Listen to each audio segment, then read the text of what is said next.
Hi my viewers and maybe new subscribers. Let's have kind of an introduction as to who I am, what this channel is about, and some changes going forward. I don't know why these videos are just so hard to make. What I was trying to say, hashtag mom life, is I don't know why these videos are so hard for me to make. I'm not saying that in a like doom and gloom thing. The channel's not going anywhere, but there are going to be some changes and kind of what has happened in the past month leading up to this point. First of all, I had put out a poll a couple of weeks ago asking what kinds of content you really look forward to on the channel. And the number one was homeschooling and day in the life, which I kind of suspected. The second one was the small living series, and then down below that was the book videos. Something about me is that I'm not necessarily a one-track driven person. I like multiple things, and I like to talk about those multiple things, and that actually is something that hurts these kinds of channels. Usually a one-track focus is what helps your channel grow and people stay and come back. They know what to expect. And with me, you really don't know what to expect. I can tell you, I don't know what to expect on a day-to-day basis for myself. And it's just the way I am. And it's my crazy, beautiful life.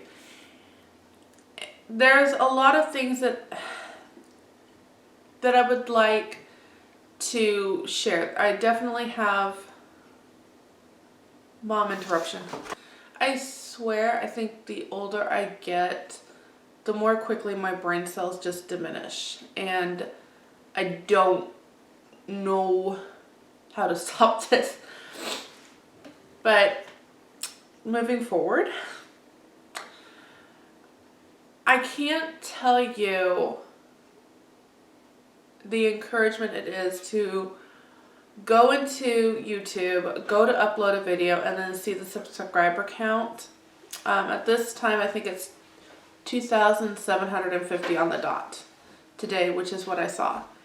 And I literally just sat there for a minute, just like, that's 2,750 people wanting to put me in their feed to watch at some point. My watch count is pretty low. It's in the hundreds for 1,000 count subscribers. And again, it goes back to I'm not a one niche channel.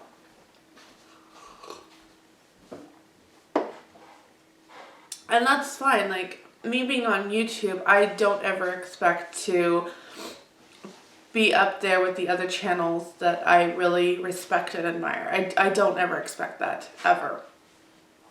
And that's fine, because the point of my content is if this is helpful, useful, and inspiring to somebody, then that's what keeps me going on a day-to-day basis. And it's also for my folks back home. Actually, that was the original intent of getting Sodbuster Living going on YouTube. Was years ago we knew at some point we would be moving, and this would be a way for my family to kind of keep in touch with what is going on in our lives. And it was going to be kind of more day in the life. But YouTube has changed a lot, and while I still try to figure out how to share those snippets so that grandmas can see and aunts can see and uncles can see if they watch. I don't know if my brothers watch. But YouTube has changed, and it's not only that you're opening them up to criticism. It's easy for me to say, criticize me. It's a lot harder for me to say, you're criticizing my kids, knock it off. After that poll came out, and that was a couple weeks ago, so this has been in my head for weeks. And I've decided to make a separate channel that's just going to be exclusively about books. And I put that up this morning. I got it all kind of began. It's really rough. Good ones. It's really rough. I am not very good at channel art, but it's up there. and I'll leave it linked down below. And the reason I decided to do this was I actually really like those videos. I kind of like, it's another way for me to put my thoughts out on those books, kind of process it. And I really enjoy those videos.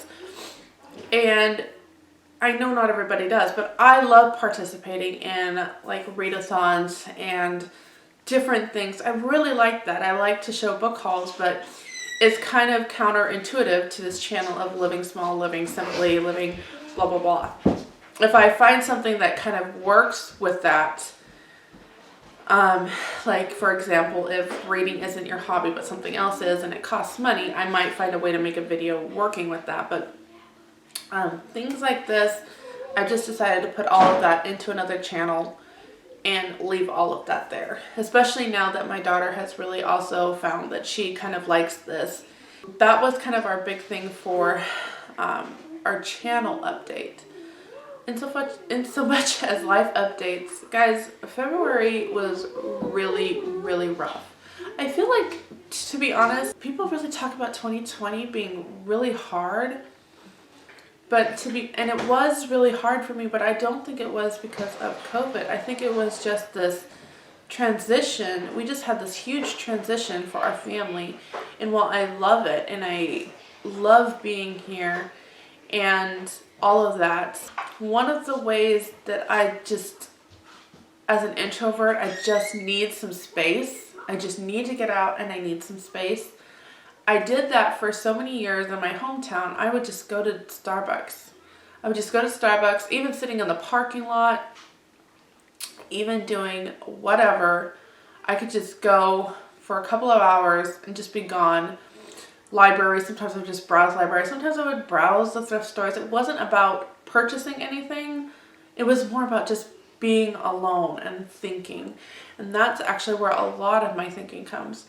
And when I was looking back on my channel content, I was just noticing that I don't have a lot of those reflectiveness that the silence kind of gave me. Being up here is different in the way that it's not, I can't just leave my kids home and go sit at Starbucks or the coffee shop or whatever.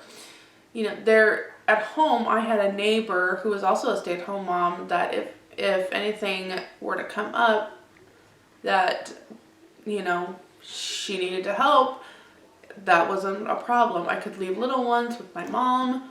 That wasn't a problem. And I knew that I was really blessed on this. I heard it all the time at home.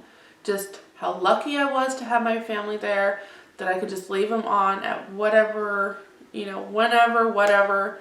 And just, I was so lucky about that. And I heard that all the time, that it actually got to a point where I wouldn't take my kids over to my mom's house because I was like, I'm not going to abuse our relationship.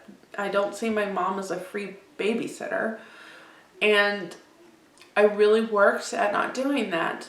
But even still, the like 1 or 2 times a month that I would just be like, okay, just go play at grandma's for a few hours so that I could get homeschool prep done. I could clean the house and just have it fresh and new and going again. I don't have that. We don't have pretty much any friends that they can just go and do that with. The homeschool community up here is about 30 minutes away, and it's really hard to get going, especially because I have babysitting. I have babysitting a lot, and that was another kind of shift in February, was that this mom now has more opportunities to work, and you know, single moms only being able to work part-time, that's financially hard and very difficult. And so when the opportunities come for her to work more, I'm going to take the kids so that she can feed them. And that means that I don't have a way to go to these meetups or anything. All of this kind of just takes a toll after a while. Again, just family means so much to me. And that was probably the hardest thing about leaving California. And I have had my family up here 6 times the past year. 5 times in the past year at least. That's the many I could count.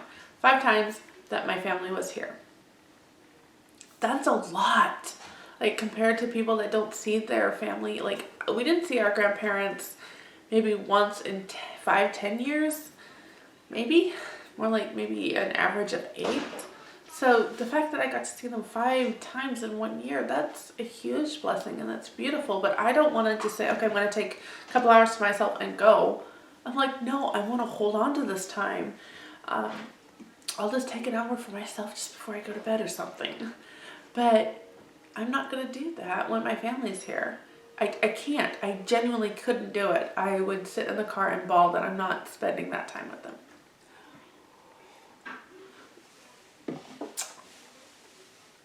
So I haven't had that quiet time to really reflect about all the things that I need to do to process how we're homeschooling, how our family is functioning, all of these things.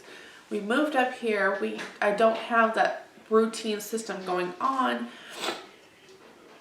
Even with my husband being home as kind of, if something happens, there you go. It's not going to work out because he needs to focus on studying. There's always that stress in his mind of I am already way behind. And so the more we can give him those opportunities to study and do all the things without having to worry about breaking up this fight and keeping this going right and all this stuff. And if you think our family is perfect, absolutely not. There's utter chaos all the time. And it's just, what we work with. We don't have a nice quiet family that sits and reads all the time. Homeschool update videos, they haven't happened. There's not really much I can do or say or show. That's the other thing. Like, the homeschool YouTube community has just exploded. And a lot of people say, okay, look, this is how I'm working with this curriculum, and this is how we have it laid out, and I'm just like, no. We picked up another book today, we read, we discussed, we tried to figure out if this was going to work for our family, decided it didn't, and we kind of moved on. That's how my daily life is. As I have sons that grow older, sons is plural, I'm noticing that they are actually the ones that are more easily influenced. And they're the ones that I feel like I'm constantly working on to teach them how to choose what is right, to learn discernment. I feel like most of my time is working with them on that. Like, they'll do something and I'm like, was that the best decision to do in this moment? Was that necessary? Was that really genuinely necessary to do that? It wasn't. There's so many things that the Bible warns us of. And I'm just like, this is why those habitual things become stumbling blocks, and then you're just spiraling out of control. So if you can nip some of these, it doesn't mean you need to preach sermons every time you open your mouth, but if it's not necessary, we don't need to say it. If it's not uplifting, let's not do it. If it's not going to benefit us, can we just stop? And that's where a lot of my day kind of goes.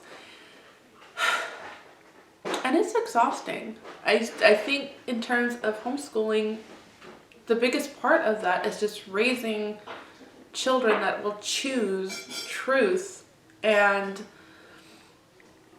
what is right. I think that's the hugest component of our homeschool day. The only curriculum I could hold up and say this is what we're really loving right now would be the Matthew C that we've switched to.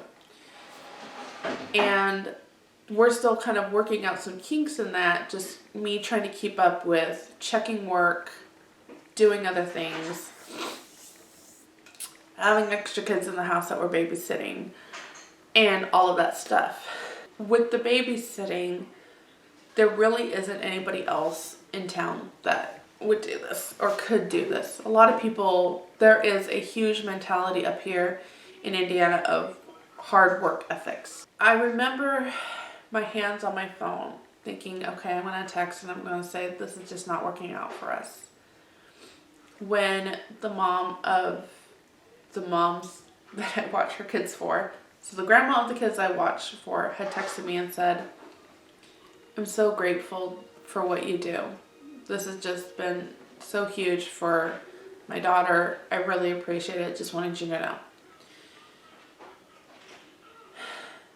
And it was that one moment of, God, close that door. These kids need to be here. It's a lot of work. Not because we have a couple of kids that aren't necessarily school age and they're not really used to our dynamics. So they come here and then they go home to a completely different dynamic. And so having certain structures in our home is just really difficult. So having a flow for our home is just, we're still kind of working this out. And especially now, as it seems like in February, we had an increase of needing to be here with our winter storms. School's out, so you would have them longer. School's out, so I would need to do more respite care because there was no school. But there's work for these parents. So it was just a really long month. But the beauty that came out of that was we kind of figured out a good structure, a good routine for our homeschool. And we're not hitting everything every day, but we're making progress. And that, I think, is the most important. I know this video is just all over the place.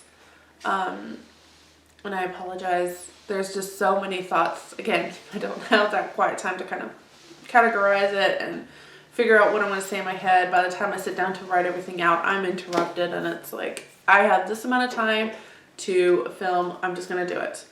There is no good structure in my life right now. Kind of moving forward in the channel, now that I have set aside the book side of it for the other channel, I can kind of focus more on keeping the homeschool and the small budget living categories kind of moving forward. And we're heading into spring, so the sod buster side of this will kind of come in, and I'm really excited about that. February, because of all the stuff and trying to process all this stuff and trying to figure out different things, I kind of got burnt out in February. So there is a lot less videos than what there was previously, and that just is, there just came, I think about the time that I put the poll up, a time where I'm like, I don't have anything in me to film anymore. I don't, and I was forgetting constantly to pick up the phone to film like what we ate, or the camera to film what we ate, and I was picking things up and then forgetting to kind of follow through with that. And it just was, I had too many plates to juggle, and YouTube just had to go on the back burner. And that's honestly, again, another thing that's going to really hurt us, is that the inconsistency just really hurts channel. It's frustrating for you, and I do apologize. It wasn't my intention to cause any frustration for anyone. It just was, I didn't have anything in me. So moving forward, I'm hoping that having this separately, and again, I'm the kind of person that, like, I don't want to just clutter people's feeds. I hate that. I want it to be something that is useful for you. And so if me being in your feed isn't helpful for this category, but it is for these categories, then I want to make that work out better for you. So hopefully this will kind of move in that right direction. So we'll see. And I looked up and I'm like, oh yeah, I wanted to address this. I've had a few in the thousands. I've had a few ask about my head coverings. I'm actually going to film that next, and it'll be up soon. I wasn't ever going to really make a video on that, but with the questions that I get about it, I was like, okay, let me make a video so that I can just address it, and then anytime it comes up, I can just point it to this video, rather than retyping it all out. So that'll be the next one that I put up, and until the next time, my friends, thank you so much for sticking around. And if this isn't your jam, I understand. If it's time to move on, then it's time to move on. Like, there is so many people out there with so much more wisdom than me and so much more to give you. And if you have to choose between us, choose them. Like, the consistency, go for it. The wisdom, go for it. I'm just here for those that it helps. And maybe one day this will be like the dowry I'd leave my daughters, my family, and they find nuggets of wisdom that they can take and blossom in for their future. So without further ado, I will see you in the next video. Thank you for watching. Until next time.